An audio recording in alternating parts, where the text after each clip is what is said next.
Hey everybody and welcome to my new channel. My name is Bianca and I've decided to start sharing my builds with you.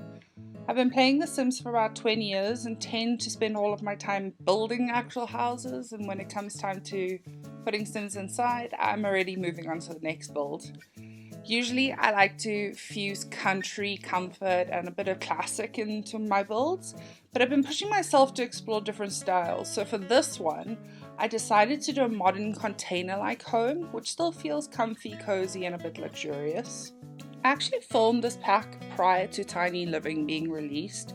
I actually thought it was a tiny-ish build, but clearly not. But if you really wanted to adapt this build to a tier 1 and tier 2, so I think it's 32 and a 64 tile house, you could easily either eliminate the right hand side tiles and shrink down the build a bit, make a smaller bathroom, or make even a smaller bedroom. It just basically largely depends on your type of gameplay and what you value the most. So more about the actual build. I wanted the build to focus on the views quite heavily. I love the Windenburg Island. It's really pretty and with the bonus of a coastline. I wanted windows all around the house, but in my mind I kind of see these as one-way or heavily tinted, or those electronic privacy windows. I actually don't like the curtains in The Sims a lot, so I kind of avoid them whenever I can. I wanted the kitchen to be light and bright and airy, so I chose the island living counters. I really love these, but I really wish we had normal overhead cupboards. Not the biggest fan of the shelves that came with the pack, so I tend to settle for the cool kitchen stuff pack cupboards. They're close-ish, but because the woods don't match exactly, I like to use the glass to sort of balance it out and distract the eye a bit. With a small kitchen, we definitely always need a fridge, a stove, a sink, as well as some form of counter space. Ultimately, I went with the breakfast bar because I like its social interaction. It also serves as a workspace as well as obviously a dining area. I love having these in my kitchen because I don't personally like people in my kitchen while I'm cooking. I just prefer them to sort of sit and watch and relax. I'm very happy to say I included a bin in this build. I always forget them. I really do miss the trash compactors. They were fantastic, streamlined, looked like an appliance. I really loved them. Right, so we're now into my favorite part, clutter. I love decorating my spaces with bits and bobs because it makes it feel a bit more realistic and lived in. It also helps me develop the sim story for the type of sim I want in the build. Sometimes I build with the specific sim in mind, and other times my build actually dictates who I put in the build. For this one, I thought we would build for a professional couple who work in the city but desperately want to escape the rat race and noise and hustle and bustle. So you'll see a lot of soft touches like plants, but you'll also see laptops so they can work from home. So in the dining room, I wanted to carry on with the same sort of aesthetic, light wood, glass, that kind of thing. I actually really struggled to place a table in here just because I don't particularly like the glass top tables available. This one weirdly looks like a spider to me. You can see me playing around with different chairs, some modern, some a bit more country. I think ultimately we settled on the Seasons, I think they're called the rigid wicker roost chairs. I think they're a little bit contemporary, a little bit soft, work well with the space in my opinion. In the living room, I was inspired by a hack that Freezer Bunny did in one of their videos where they make a floating fireplace. This is such a genius idea. The fireplace is basically broken down into pavers from Get Together, sized up and floating, outdoor retreat fire pit, and a stove extractor, or if you call it a range hood. It just looks so good, and I do think we need more freestanding fireplace options. Right, so I am a simmer who absolutely loves plants in The Sims. Cannot get enough, wish we had more. If I ever CC shop online, I actually tend to look for plant packs and that kind of thing, just because I like to give my space character with life. So to further soften the space, I actually wanted to add even more greenery and florals. You'll see me pop a little vase on top of the kitchen counter, that kind of thing. I also wanted to bring the space further to life with candles. Now I think candles create ambience. I don't know if it's the fire or the flame, it just sort of makes it feel more realistic for me. Now I know a lot of you are probably screaming at your screens going, it's a fire hazard, it's a fire hazard. I'm aware, I would never do this in real life, but it's The Sims and in my mind it's okay now. So let's just suspend reality a little bit. Right, so from here you can see me checking, adjusting to final finishing touches. I wanted a bit more green in this corner. I struggle with the plant a bit because this palm actually clips into a lot of windows. Just adjusting things around, making it feel a bit more tranquil, that kind of thing. Right, so we are ready to move upstairs. I know it's a little bit weird with the outdoor staircase, but I think for this build it creates a nice separation between upstairs and downstairs, almost living and sleeping zones. It may get a little bit annoying if your sim constantly needs to pee, but until we get spiral staircases, I'm sticking with an external one for this build. Bring the spiral staircases, please, The Sims. Guys, I really wanted them for the 20th anniversary and we got a hot tub. So for the upstairs, I actually wanted to create like a retreat sanctuary area for my Sims. Almost like a boutique hotel type of vibe.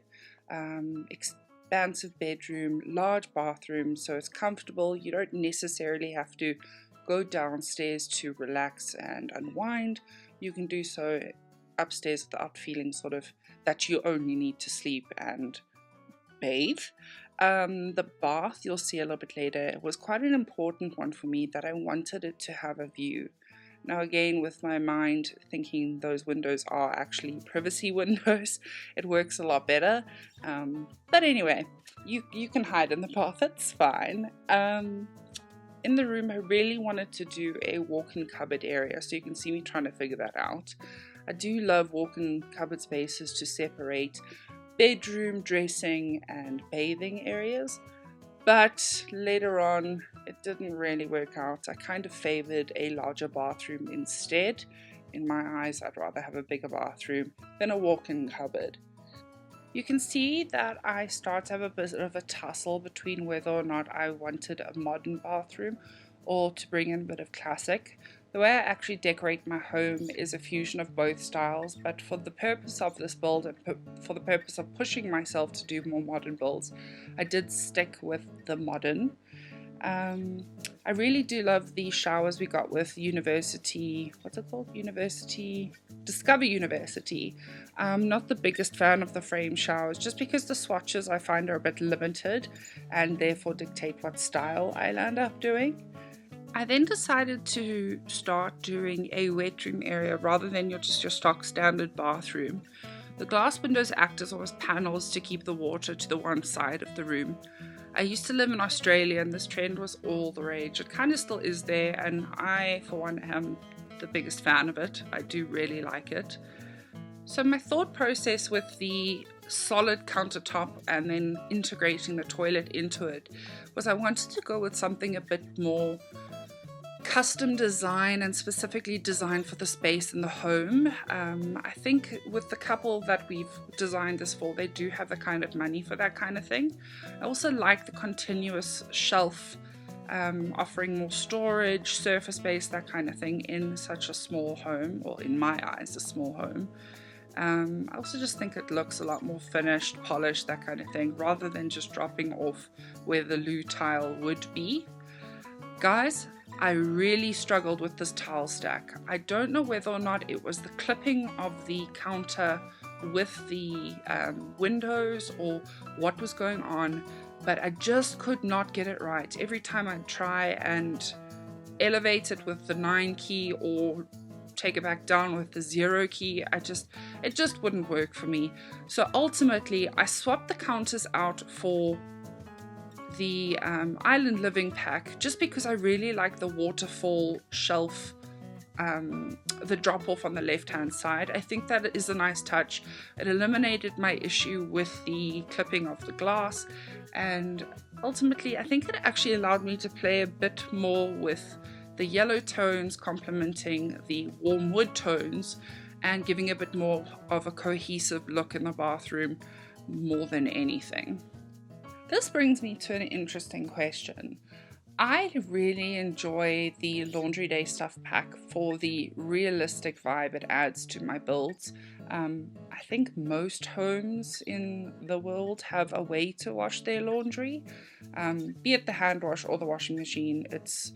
The laundry is the everyday reality of how we live, and I'd like to know whether or not you guys intentionally leave it out of your game because you actually can't be asked to do laundry in the real world as well as in your sim world, or you actually enjoy doing the laundry because it adds that realistic touch.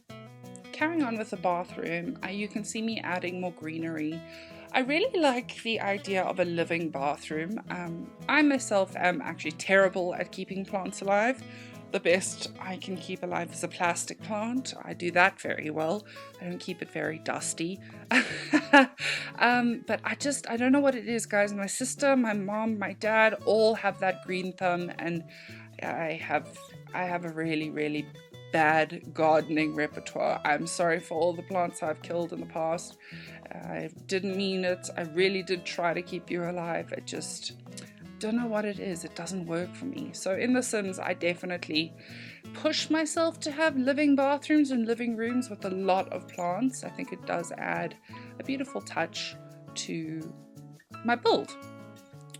With those orchids, you could see me placing and rotating one on top of the other. I do this with move objects just to fill out the pot plants quite a bit.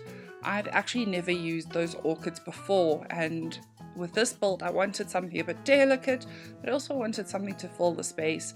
By doing this technique, it does fill out a vase. Okay, fine, the vase may look a little bit odd because there's now ripples, or some of it actually doesn't happen to. But I just think it changes up the plant. You'll see me do it with a palm later as well. When I shrink it down, I add a second one on top of it, just to sort of create more fullness. So we've spoken about it before. This build basically aimed to integrate the environment outside with the environment inside, and with that, to create sort of a special wet room, I decided to do green walls on both sides of the bathroom. Basically, this just reinforces that sanctuary vibe. It's a little bit glamorous. Again, I can't keep the plant alive, so my Sims definitely can. I just love it. It almost adds like that rainforest type of feel. I really, one day we'll have that in my house, I think. Maybe the plants will be plastic though. So here you can see a great example of what I was talking about earlier with the orchids, where I place two of the plants on top of one another to create a fuller effect. And I also raise it so that it can sit nicely in a different type of pot. This way I feel like I'm maximizing my plant choice for areas. It also sort of creates a little bit of versatility. With the bedroom, I imagine this couple to be quite cool and sophisticated, so I kept the tones modern, neutral, and fresh while still being luxurious and cozy and welcoming. Guys, I really struggled with the bedside combo in this room. I mean, oh wowzers. It took me ages. You obviously don't see this, and thank goodness for that for modern technology. But I think I changed the combo about 10 different times. Finally, you can see me settling on the island living bed. It adds a little bit of drama. At this stage, I didn't have all the packs. I still don't actually, but I wanted something to create height. I do think the 4-poster bed, I think it's in City Living, would also be fantastic in this room. But I do like the idea of the couple who live here being a bit of sort of a traveler couple, and this is something they've collected on their travels around the world. Right, so we're adding in the wall textures now. I wanted to keep the treatments of the wall the same as what was downstairs, sort of a continuity of space. Obviously matching is important, but I just wanted the feel to continue from downstairs to upstairs. Now for the clutter, again, favorite part of the build. Basically, I just love how the softness of the hurricane lamps add almost like a glow to the room. I'm not the biggest fan of the overhead lighting having the yellow tone added to it. It just makes things look a bit weird, a little bit dated. I don't know, it makes a bit spooky in my opinion. I don't know if you guys find that, but I just like the clean white look. I don't need any colors or tinting on it. I also wanted to add some plants for life, and then you'll also see me add a notebook next to the one bedside table. Basically, I really struggle to sleep, and this is one of the tricks I've learned, that you keep a notebook with a pen next to your bed, and if your brain is spiraling out into circles, you keep on rehashing, remembering lists or that kind of thing. What you do is you jot down whatever's bothering you or what you're trying to remember, and then you can go to sleep and know that there's no chance you're going to forget it, or you don't have to stress about forgetting it. So it really does help me. And what I would suggest that if you do try this at home, make sure you use a pen and paper. The reason I say this is I used to try and do it on my phone, and I found that my phone light would actually wake me up more, even though I can basically text without looking. Moving on to the carpets, I found them a little bit tricky just because I like to overlay multiple rugs. I think that it ties in with my notion that these are well-traveled Sims. They like to explore, that kind of thing. But when I try to overlay them, and I did cut a lot of it out, I always found the carpets either too white, too yellow, or just the wrong kind of grey. But I do think in the end we landed up with the right combination of texture, colour and tone. Moving on with the roof, I have a confession to make. I am a builder who absolutely despises doing the roof. I really wish there was an auto roof option. I don't care if it doesn't really match the build. I just need it back. What I found with this modern style was the roof was actually a lot easier. This is the first time I've ever used this roof style, and yeah, I'm all here for it. It was fantastic. I like its simplicity. I like how it's no mess, no fuss, just easy. Lazy roofing definitely sounds perfect to me. Righto, so we're just adding the few finishing touches onto this build. Confession time, I used to be the type of simmer who would spray paint the lawn bright green and it would stick out in the world like a sore thumb. So I'm really trying to force myself to integrate the surroundings into my landscaping just so it sort of matches the world a bit, adding a bit of a realism as well. So you'll see I add rocks, grasses, the trees that found in the world as well. I actually forgot the staircase. I tend to do this a bit. So if there are any things that you ever notice, like bins or entire bathrooms that I forget, I do apologize. Just let me know in the comments below. A trick that I've learned with my landscaping is to upsize and downsize different items. Obviously, not everything in the world always occurs in the exact same size that we're given it. So using your open bracket and closed bracket, you can shrink and size up different items, grasses, just to give you different textures, a bit more of a natural feel. You'll see me play around with the trees here. I did offset the trees to the right just so you can see the view properly from the living room. Again, this build is very focused on enjoying the surroundings, so I didn't want to block that off. If you do want to add more trees, go ahead, you're more than welcome to. And with that, I think we are done here. One final check around. I hope you enjoyed the speed build in the home I created. If you did, feel free to like and subscribe. I will be releasing more speed builds very soon. If you have any build suggestions or questions, feel free to comment below.